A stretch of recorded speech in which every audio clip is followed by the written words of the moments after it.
Hello and welcome or welcome back to A Chip Off the Old Block Toys. I'm Jeff and today we're going to review the Sushi Restaurant. This is our second of the Bricklink Designer Series 7 sets that we're reviewing. The first one was the Privateer. This one is set number 910060. Now originally these were slotted to have 30,000 built.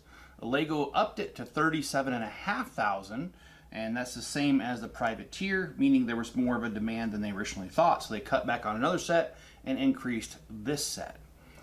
This set in particular came out this year in 2026, 3,604 pieces and 14 minifigures. Now, if you've never seen one of my videos before, what I do is I review these sets by doing the following. I'll give you the dimensions. We'll talk about the minifigures, any information I could find out on them. Then, from 0 to 10, I'm gonna give you a rating on value, creativity, playability, ease of build, and part out value. Now, if I give it a 0, that means it's the worst. If I give it 10, that means it's the best. And then there's always somewhere in between. And then I give you a 6th ranking where I average those 5 scores I just told you about. And then I give you an overall score of the whole entire set to tell you where I stand on it. All right, guys, remember that these videos, they are Enzo approved.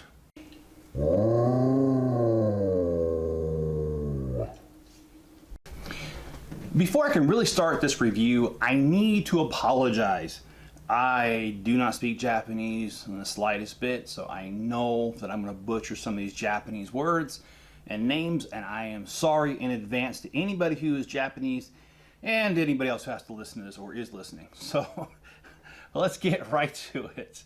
All right, the dimensions on this thing. This is pretty good size. This is not your regular modular. This is 15 and 3/4 inches by 10 inches by 10 inches. And if you're on the metric, that is 40 centimeters by 25.5 centimeters by 25.5 centimeters. And let's talk about the minifigures. With 14 minifigures in the set, there is a lot going on. The first thing we have is we have a baby.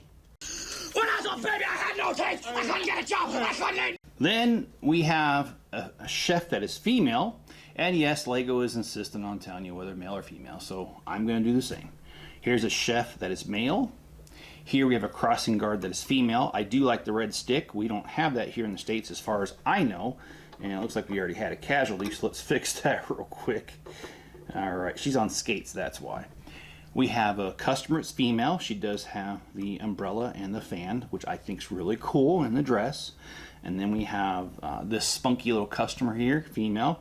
I love the pink hair. That is so, I love the design. And it's not the first time we've seen this hair piece, but I like it, and like it in pink, and then the purse. The only thing she's missing is a Taco Bell dog, the Chihuahua that's in there. But Yo quiero Taco Bell. She has an umbrella as well. We have another female customer. We have a male customer who's wearing the little backpack for the baby, but yeah, that does not exist. Another customer, it's male. We have a customer, it's a child. A customer, it's a child with a bird and skates. She's the one that keeps becoming a casualty. This is the owner female, it says, with the other umbrella and the gray hair. Reminds me a lot of Mrs. Chip. And then we've got the male owner, which, why don't they just say they're a married couple or a couple? I mean, whatever. We have a tram owner, or tram operator. See, here I am stuck on owner right here. And then we've got an owner, it says, of the Yachty, which, and I probably said that wrong, it's this little cart right here. This guy right here owns this cart. This set also does come with 4 cats and a rat and a couple birds, but I will get to that when we review the other part of this. Let's start off with the first metric, value. So this set originally retailed for $279.99 through Bricklink.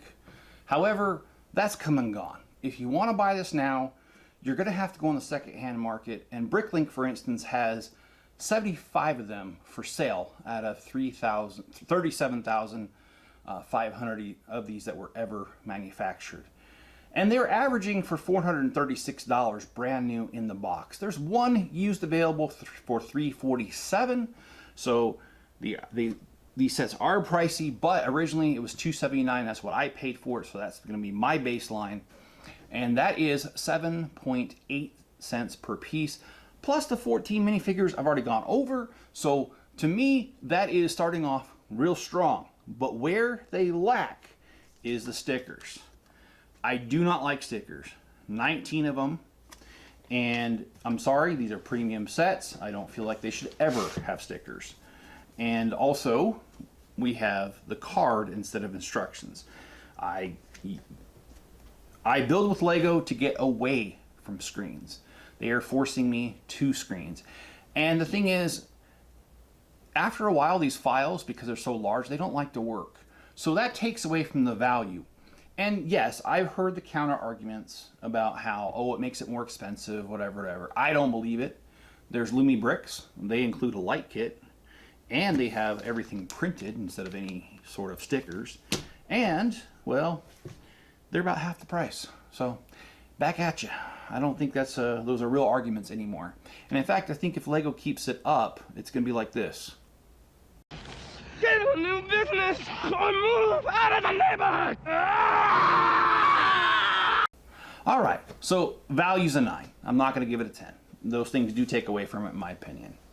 All right, so let's talk about creativity. Oh my goodness, this thing is packed solid with creativity. So let's start off with the outsides. First of all, we have this tram.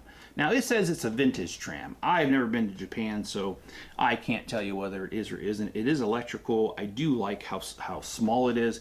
Now I did flip it around because the door to it is actually on this side, but you can't see the front of the tram. So I'm gonna leave it there so you can see that there's a sticker here with a line number, some lights. It's a very simple tram, but yet elegant and has a lot of detail being simple. We have these lamps. We do have only one of these tracks, which I don't like. And in fact, at the end of the video, I'm going to go over how I've already modified my other copy of this. We do have a signal right here. We have an electric post, lamp post. We do have a do not walk sign that is right here, this red one. We have this tree here. Now, I know that's not the proper name for it. I don't know what the proper name for it is.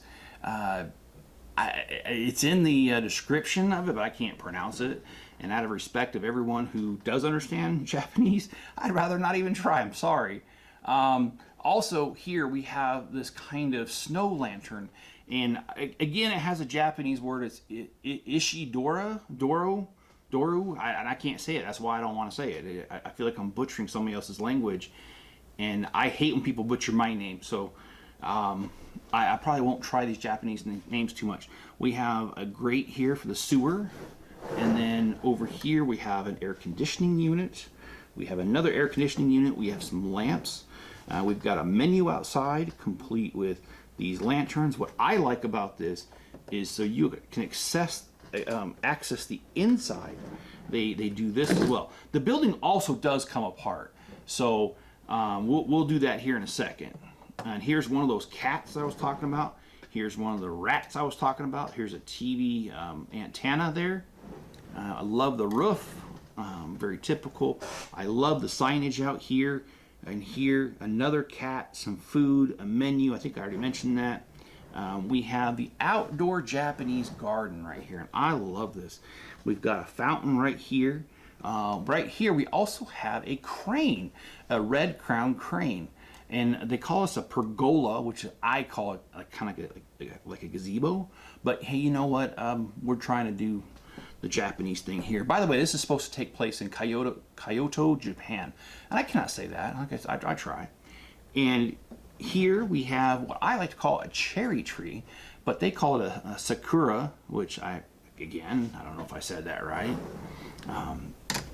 We have balconies here, some lanterns, another TV antenna. We've got a lot going on the outside. And oh, I forgot to mention, this is really hard for me to show it because it's buried inside here. I didn't want to pull it out, but they actually have the trans light blue tiles that have fish printed on them, not stickers, printed.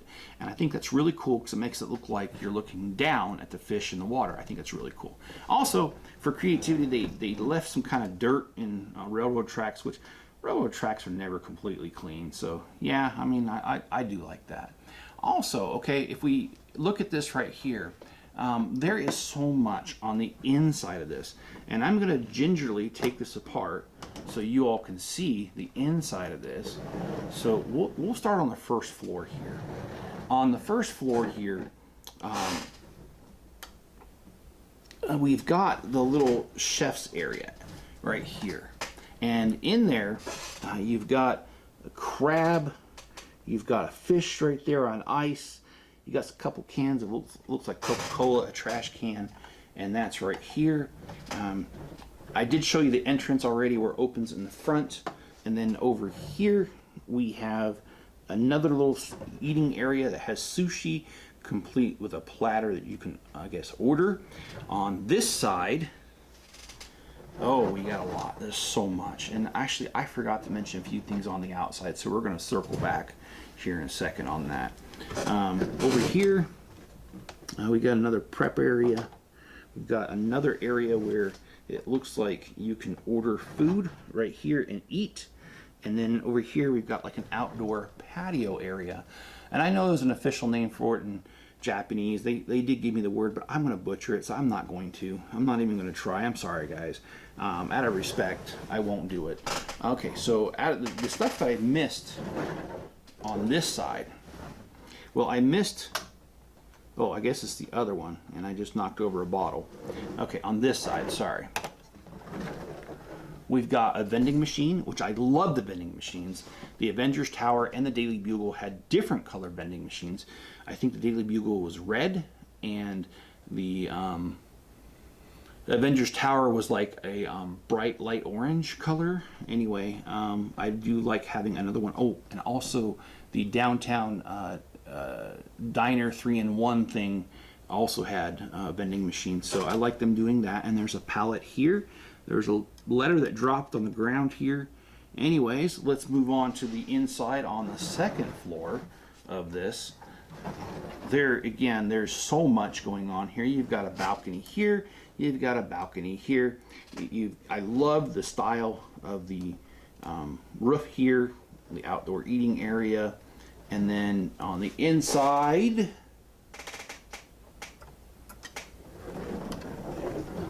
sorry guys, I'm just trying to turn this all around. Looks like we're the beginning of an apartment, kind of, over here. And it looks like we have a bonsai tree here. Over on this side, they do have a name for this. The pillows on the floor is a Zubaten, and I butchered that.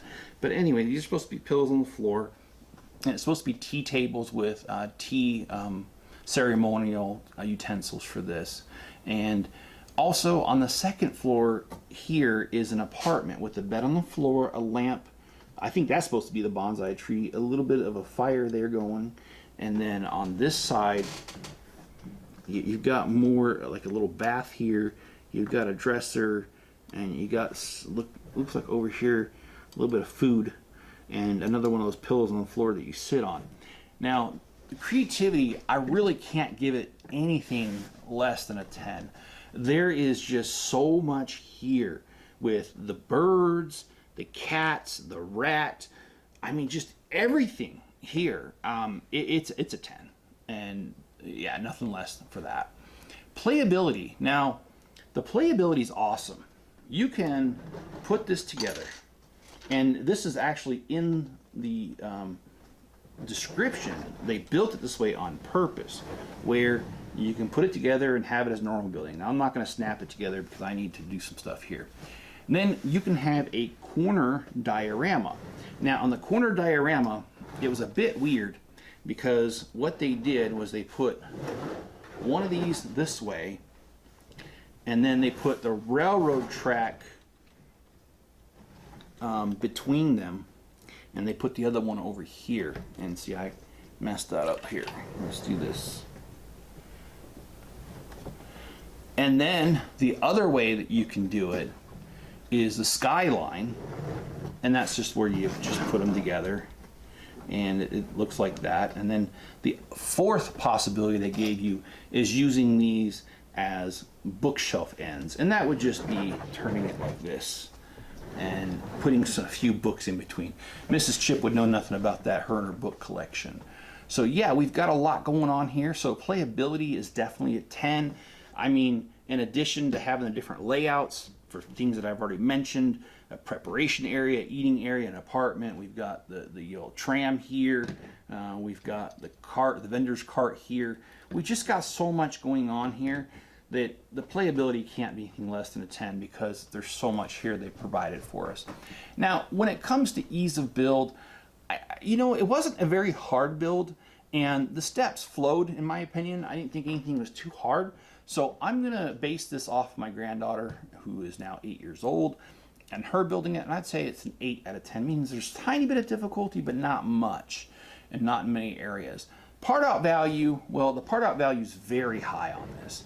I mean, you've got so much going on here.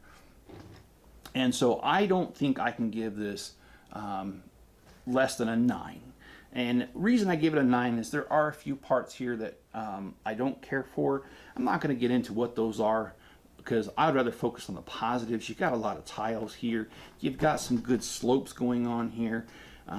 You've got a lot of good pieces like the vending machines, the windows, the signage, the lights, the plant life can almost always be rearranged into something else.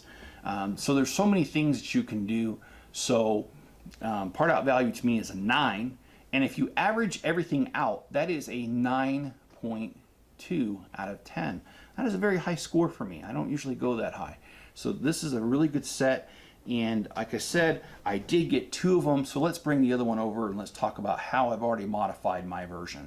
So I have already modified my copy. My copy's here. Well, my modified copy's right here on this side.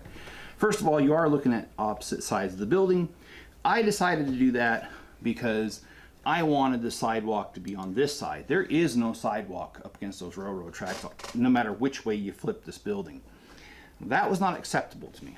So I went ahead and first of all, I added a double track because I've lived in Germany, and not Japan, but Germany, and they had streetcars, and when they had them, they always had a double track, except for occasionally there were single tracks out in the country where the trains didn't run that often, but most of the time it was indeed a double track, and that's what I wanted because I now have 2 of these trams, plus Lego came out with a new set that also has a streetcar. Here it is.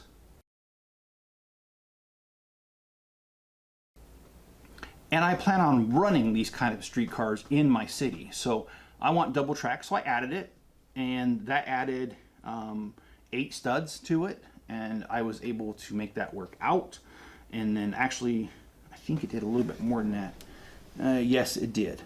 It added, let's see, 2, 4, 6, 8, 10, 12, 14, 16. Okay, so it added 16 studs to it. And the sidewalk's extended by 4, an extra track here. Also, I do the double Mills plates on my stuff. And I basically started that because a lug that I used to belong to, they did the double Mills. I have since adopted that on my own, and I like it because when you're not looking at it from the side, you're looking at it from the top. It does allow some depth, and also I can do some crazy things here, like maybe add a groove, a little bit of water that's depressed or anything like that.